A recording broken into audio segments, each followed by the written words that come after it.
ચાલો ધ્યાન આપો હવે પ્રકરણ નંબર 3 પેજ નંબર 5 ઉપર એનો પહેલો પ્રશ્ન છે ઉદ્ગમ બિંદુઓને સંગત કઈ સંખ્યા સંકળાયેલી હોય છે? ઓપ્શન લખ્યા છે અહીં. પહેલું 0 છે, પછી 1 છે, પછી 10 છે અને 100 છે.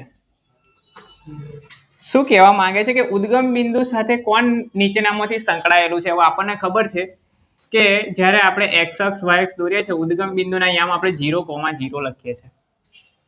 તો સીધી વાત છે, આનો જવાબ શું આવશે? ઉદ્ગમ બિંદુ સાથે 0 સંકળાયેલો છે. બીજો જુઓ, ખાલી જગ્યા બિંદુનો કોટી 4 છે. ખાલી જગ્યા કોઈ બિંદુ આપ્યું છે, બિંદુનો કોટી 4 છે અને તે y અક્ષ ઉપર છે અને તે y અક્ષ પર છે.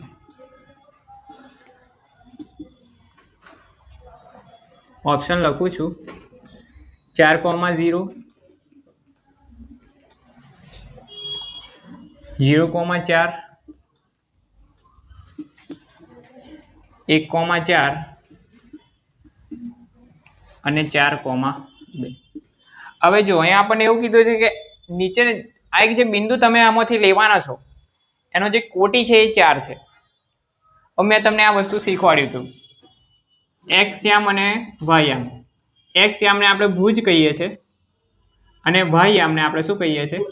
કોટી કહીએ છીએ. તો આપણને કહી દીધું છે ભાઈએ કે એનો કોટી કયો છે? 4 છે. એટલે બીજા નંબરે જે બિંદુ હશે એ 4 હશે. તો જો અહીં તો બીજા નંબરે 4 છે ને એટલે આવે જ ના. આમાં બીજા નંબરે 2 છે એ આવે ના. તો આ બે માંથી કોઈ આવી શકે. બરાબર, કોણ આવે? બી ઓપ્શન આવે સાચો જવાબ. કેવી રીતે પણ? જો આ બંનેમાંથી કોઈ પણ આવી શકે. કેવી રીતે નક્કી કર્યું કે એનો કોટી કેટલો છે? 4 છે. પણ આપણને કીધું છે કે બિંદુ y અક્ષ ઉપર છે. કોઈ પણ બિંદુ y અક્ષ ઉપર હોય તો તેનો x યામ શું થઈ જાય? 0 થઈ જાય. એ જગ્યાએ જો તમને એવું કીધું હોય કે x અક્ષ ઉપર હોય તો એનો y યામ 0 થાય. આ યાદ રાખો. ખબર પડે છે? તો આનો ઓપ્શન નંબર બી એ સાચો થશે. Option B. ત્રીજો પ્રશ્ન જુઓ, બિંદુઓ આપેલા છે એના પૈકી ખાલી જગ્યા બિંદુઓ x અક્ષ પર નથી. એક વાર બિંદુઓ લખી દઉં. p 0,3, q 1,0, r 0,-1, s -5,0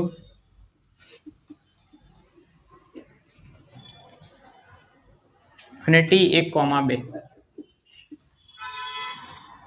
તો ખાલી જગ્યા બિંદુઓ x અક્ષ પર નથી. તો સીધી વાત છે, ધ્યાન આપજો. હું ફરીથી યામ સમતલ દોરું છું. એની અંદર તમને ખબર હોય તો આ જગ્યાએ 1 હોય, આ જગ્યાએ 2 હોય, આ જગ્યાએ 3 હોય, આ જગ્યાએ -1 હોય, બરાબર, આ જગ્યાએ -2 હોય. તો જ્યારે મારે આના યામ લખવા હોય ને તો હું આ રીતે લખું 1,0. પછી અહીં શું થશે? 2,0, 3,0. આ બાજુ આવીએ તો -1,0. તો તમે એવું નોટિસ કર્યું કે x અક્ષ ઉપર બધાના y યામ જુઓ કેવા છે? 0 છે. ખાલી એનો x યામ એકલો જ બદલાય છે. તો આપણને એવું કીધું છે કે આમાં આ જે બિંદુઓ છે એ x અક્ષ પર નથી. ખાલી જગ્યા બિંદુઓ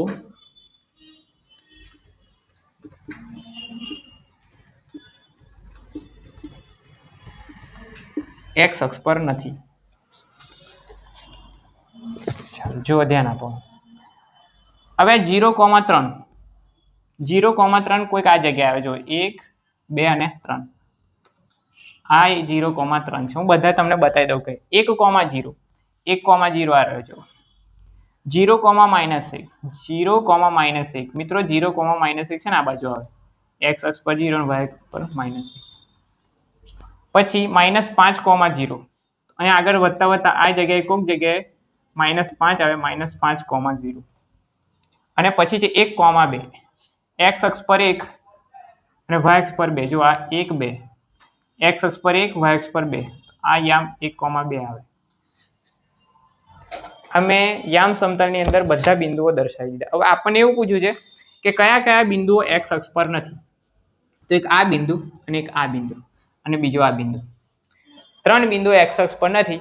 બાકી બીજા બધા જુઓ, આ બિંદુ છે, આ બિંદુ, એ બધા એક્સ અક્ષ પર છે. તો કયા કયા આવે? આનો જવાબ છે એક તો 0,3, 1,2 અને 0,-1. એટલે કયો ઓપ્શન આવે? 0,3 એટલે P છે, 1,2 એ T છે અને બીજો કયો છે? R છે. તો P, T અને R એ એક્સ અક્ષ ઉપર નહીં. તો PTR વાળું કયું છે? PTR C. ઓપ્શન સી સાચો જવાબ છે.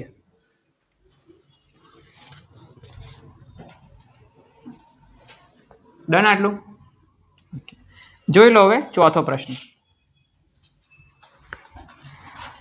P 3,4 નું y અક્ષ સુધીનું લંબ અંતર. આ પ્રશ્ન 10મા ધોરણમાં પણ પૂછાય છે. સુધીનું લંબ અંતર શું કીધું છે? 3,4 નું y અક્ષથી લંબ અંતર. આનો એક સિમ્પલ જવાબ છે, સીધો જવાબ.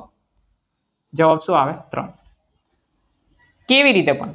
એટલું યાદ રાખવાનું, તમને y અક્ષ કીધો હોય ને તો તમારે y અક્ષનું બિંદુ નહીં જોવાનું.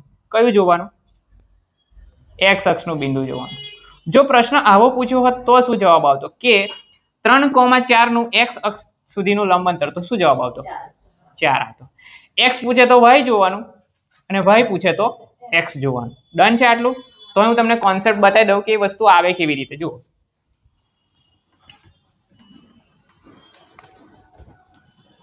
ધારો કે આ x અક્ષ ને y અક્ષ છે. 1, 2, 3, 1, 2, 3, 1, 2, 3 અને 4. બિંદુ કયું છે? 3,4. x અક્ષ પર 3, y અક્ષ પર 4. બિંદુ આ જગ્યાએ આવે. તો y અક્ષથી લંબ અંતર પૂછ્યું છે. y અક્ષથી લંબ અંતર એટલે જો આ y અક્ષ કહેવાય ને, અહીંથી અહીં સુધીનું અંતર કેટલું થાય? જુઓ તો થાય ને 3. એ જ જગ્યાએ આ બિંદુનું x અક્ષથી લંબ અંતર કીધું હોત તો આ આપણું x અક્ષ કહેવાય. અહીંથી અહીં સુધીનું અંતર કેટલું થાય? આટલું. 4. પડી ગઈ ખબર હવે? તો આનો જવાબ આવશે 3. હજી બીજી એક વસ્તુ શીખી લો કે કોઈ દિવસ માઇનસ આપ્યો હોય, માઇનસ, ધારો કે કીધું આપણી પાસે કોઈ યામ હતા આવી રીતે -3 એવું હોય, બરાબર, અને આપણને પૂછે કે ભાઈ અંતર કેટલું, તો પણ જવાબ માઇનસ ના આવે. તમે ડાયા બનીને એટલે -3 લખી દેશો. એવું ના થાય. અંતર કોઈ દિવસ ઋણ હોતું નથી. બરાબર, હું આગળ જાઉં 1, 2, 3, તો આ 3 મીટર મેં અંતર કાપ્યું કહેવાય. અને આ બાજુ પાછો જાઉં તો 1, 2, 3 એવું જ કહેવાય. આ બાજુ ગયો એટલે 3 ને આ બાજુ ગયો -3 એવું ના કહેવાય. અંતર હંમેશા કેવું હોય? ધન આવે. બરાબર, એટલે આ વસ્તુ યાદ રાખવાની. એક પ્રશ્ન જોઈ લો હવે. આ પ્રશ્ન છે ને 10મા ધોરણનો પ્રશ્ન છે. 5,-3 અને બીજું બિંદુ આપ્યું છે 5,8. આ બંને વચ્ચેનું આપણે અંતર શોધવાનું છે. હવે અંતર શોધવા માટે તમારે યાદ રાખવાનું, ધારો કે આ કોઈ P બિંદુ છે, આ Q બિંદુ છે અને PQ વચ્ચેનું અંતર આપણે શોધવું છે. તો એના માટે યાદ રાખવાનું કે તમારે x યામમાંથી x યામ બાદ કરવાનો, 5માંથી 5 બાદ કરવાના અને એનો વર્ગ, વત્તા -3 માંથી 8 બાદ કરવાના, -3 માંથી બાદ કરવાના 8 ને એનો વર્ગ. આ સૂત્ર યાદ રાખવાનું. ખબર પડી ગઈ? 10મા ધોરણમાં આવશું તો આપણે આને ડીપમાં ભણીશું. 5માંથી 5 બાદ કરો અને -3 માંથી 8 બાદ કરો. 5માંથી 5 જાય 0, 0 નો વર્ગ 0 એટલે એ લખતા નહીં.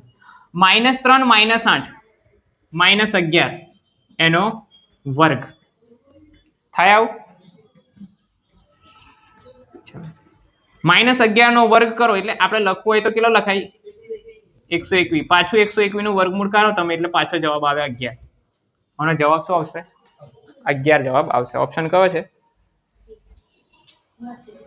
Option number C. Option C. બરોબર.